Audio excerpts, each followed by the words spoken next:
Hello everyone, welcome to our YouTube channel Navi with study and fun. आज हम बनाने जा रहे हैं भूगोल विषय से संबंधित दैनिक पाठ्य योजना, जिसकी इकाई हमारी होगी अपवाह तंत्र और प्रकरण हमारा होगा नदियाँ। समय अवधि हमारी 30 से 35 मिनट की रहेगी। तो चलिए नदी के ऊपर हम दैनिक पाठ्य योजना बनाना सीखते हैं। 2 कॉलम बनते हैं, शिक्षण उद्देश्य और अपेक्षित व्यवहारगत परिवर्तन। शिक्षण उद्देश्य के अंतर्गत ज्ञान में हम देखते हैं विद्यार्थी नदियों से संबंधित तथ्यों का प्रत्यस्मरण कर सकेंगे। सेकंड है विद्यार्थी नदियों से संबंधित तथ्यों का प्रत्याभिज्ञान प्राप्त कर सकेंगे। सेकंड है अवबोध। अवबोध के अंतर्गत विद्यार्थी नदियों से संबंधित विषय वस्तु की व्याख्या कर सकेंगे। सेकंड है विद्यार्थी नदियों का महत्व बता सकेंगे। थर्ड है अपना ज्ञानोपयोग। ज्ञानोपयोग में विद्यार्थी नदियों से संबंधित विषय वस्तु की जानकारी प्राप्त कर सकेंगे। सेकंड है विद्यार्थी नदियों का दैनिक जीवन में उपयोग बता सकेंगे। फोर्थ है कौशल। कौशल के अंतर्गत विद्यार्थी नदियों से संबंधित विषय वस्तु को मानचित्र में प्रदर्शित कर सकेंगे। सेकंड है विद्यार्थी नदियों को वर्गीकृत कर सकेंगे। फिफ्थ है अभिरुचि। अभिरुचि के अंतर्गत विद्यार्थी नदियों से संबंधित अन्य पुस्तकें पढ़ने में रुचि ले सकेंगे। सेकंड है विद्यार्थी नदियों से संबंधित अधिक जानकारी प्राप्त करने में रुचि ले सकेंगे। सिक्स्थ है अभिवृत्ति, जिसमें देखते हैं हम विद्यार्थी नदियों के प्रति सकारात्मक दृष्टिकोण रख सकेंगे। सेकंड है विद्यार्थी नदियों से संबंधित कार्यों को अन्य पुस्तकों में खोज सकेंगे। नेक्स्ट देखते हैं हम शिक्षण सहायक सामग्री, जिसमें चौक, डस्टर, सफेद फलक, संकेतक इत्यादि आवश्यकता होती है। नेक्स्ट देखते हैं विशिष्ट सहायक सामग्री। विशिष्ट सहायक सामग्री में नदियों को प्रदर्शित करता हुआ चार्ट अथवा मॉडल। नेक्स्ट है व्याख्यान विधि शिक्षण विधि। शिक्षण विधि में प्रदर्शन युक्त व्याख्यान विधि काम में ली जाती है। शिक्षण प्रविधि में प्रश्नोत्तरी विधि काम में ली जाती है।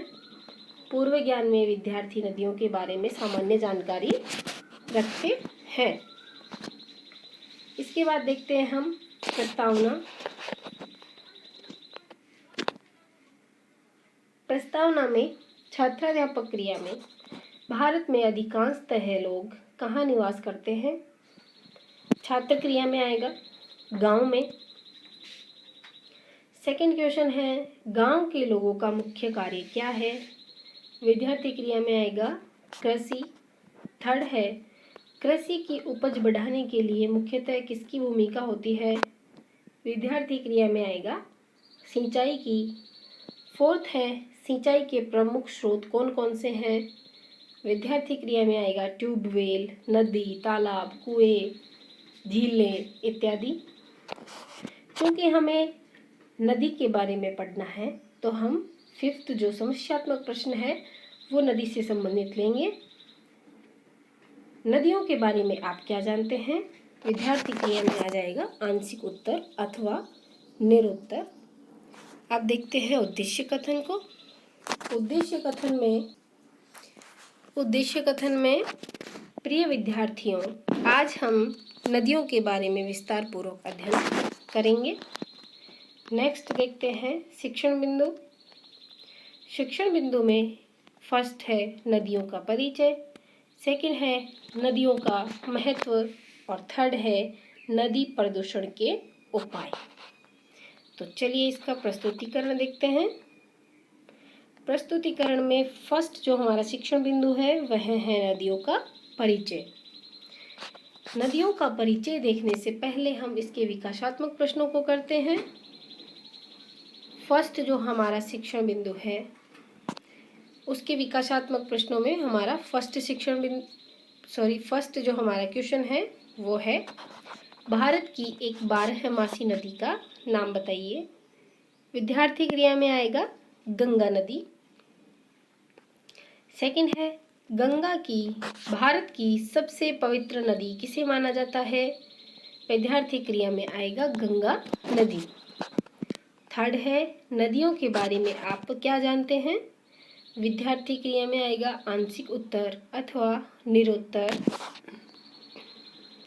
नेक्स्ट देखते हैं हम छात्राध्यापक कथन। नदी भूतल पर प्रभावित एक जलधारा है जिसका स्रोत प्रायः कोई झील, हिमनद, झरना, बारिश का पानी होता है। नदी शब्द संस्कृत के नद्य से आया है। संस्कृत में इसे सरिता भी कहते हैं। नदी दो प्रकार की होती है, सदा नीरा और बरसाती। सदा नीरा यानी बरसात आए चाहे ना आए वह हमेशा बहती ही रहती है, और बरसाती यानी बरसात आने पर ही उसका प्रवाह हमें देखने को मिलता है। सदा नीरा नदियाँ वर्ष भर बहती है, ये देख लीजिए आ गया यहाँ पे। जैसे गंगा, यमुना, कावेरी, ब्रह्मपुत्र। बरसाती नदियाँ वर्षा के पानी पर निर्भर होती है, जैसे गोदावरी, कृष्णा, कावेरी, नर्मदा, ताप्ती आदि। यहाँ हमारा छात्राध्यापक कथन समाप्त होता है। विद्यार्थी क्रिया में आएगा, विद्यार्थी ध्यानपूर्वक सुनेंगे एवं समझेंगे। नेक्स्ट देखते हैं हम बोध प्रश्न। बोध प्रश्नों में फर्स्ट प्रश्न है, संस्कृत में नदी को क्या कहते हैं। विद्यार्थी क्रिया में आएगा सरिता। सेकंड है, नदियाँ कितने प्रकार की होती है। विद्यार्थी क्रिया में आएगा 2 प्रकार की। नेक्स्ट हमारा शिक्षण बिंदु है, नदियों का महत्व। विकासात्मक प्रश्नों को देखते हैं। फर्स्ट है, मानव जीवन के लिए उपयोगी तत्व है। विद्यार्थी क्रिया में आएगा जल। सेकंड है, जल के स्रोत बताइए। विद्यार्थी क्रिया में आएगा नदियाँ। थर्ड है, नदियों के महत्व के बारे में आप क्या जानते हैं। आंशिक उत्तर अथवा निरुत्तर आ जाएगा। नेक्स्ट देखते हैं हम छात्राध्यापक कथन। नदियाँ सामाजिक, आर्थिक, वैज्ञानिक तथा धार्मिक अन्य कई रूप में सहायक मानी जाती है। नदियाँ हमें जल प्रदान करने के साथ साथ शुद्ध वातावरण भी प्रदान करती है। नदियों से खेतों के लिए सिंचाई का पानी, पीने के लिए साफ पानी, जीवन निर्वाह के लिए मछली पालन, रोजगार तथा पर्यटन स्थलों में वृद्धि व रोजगार का विकास होता है। नदियों द्वारा वस्तुओं व सेवाओं का आदान प्रदान होता है। यहाँ हमारा छात्राध्यापक कथन समाप्त होता है। विद्यार्थी क्रिया में आएगा, विद्यार्थी ध्यानपूर्वक सुनेंगे एवं समझेंगे। नेक्स्ट देखते हैं हम इसके बोध प्रश्न। बोध प्रश्नों में फर्स्ट प्रश्न है, नदियों के कौन कौन से महत्व है। विद्यार्थी क्रिया में आएगा सामाजिक, आर्थिक, वैज्ञानिक, धार्मिक इत्यादि। सेकंड है, नदियों का कोई एक आर्थिक महत्व बताइए। तो विद्यार्थी क्रिया में आ जाएगा मछली पालन, मत्स्य पालन, रोजगार। थर्ड जो हमारा शिक्षण बिंदु है वह है, नदियों का जो प्रदूषण है उसको रोकने के लिए हमें क्या क्या उपाय करने चाहिए। चलिए देखते हैं इसके विकासात्मक प्रश्नों को। विकासात्मक प्रश्नों में फर्स्ट प्रश्न है, जल के बिना क्या संभव नहीं है। विद्यार्थी क्रिया में आएगा जीवन। सेकंड है, भारतीय संस्कृति में किसका महत्व अधिक बताया गया है। विद्यार्थी क्रिया में आएगा नदियों का। थर्ड जो क्वेश्चन है वह है, नदियों के प्रदूषण को कैसे रोका जाए। तो इसके बारे में आप इसके उपाय बताइए। विद्यार्थी क्रिया में आएगा आंशिक उत्तर अथवा निरुत्तर। छात्राध्यापक कथन में देखते हैं हम, नदी किनारे बसे लोगों को नदी में गंदे कपड़े नहीं साफ करने चाहिए। यानी जो गंदे कपड़े हैं वो हम जब साफ करते हैं तो उसका जो पानी है हमें नदियों में नहीं डालना चाहिए। नदी में डिटर्जेंट, पाउडर, साबुन का प्रयोग नहीं करना चाहिए। नदी में मृत शवों को बहाने पर प्रतिबंध लगाना चाहिए। नदी में फैक्ट्रियों और कारखानों में से जो दूषित जल निकलता है उस पर हमें रोक लगानी चाहिए। नदियों में कूड़ा करकट नहीं बहाना चाहिए। जलीय जीवों के शिकार पर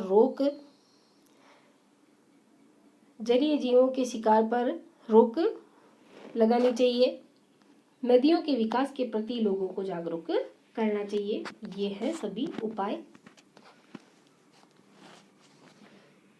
विद्यार्थी क्रिया में आ जाएगा। विद्यार्थी ध्यानपूर्वक सुनेंगे एवं समझेंगे।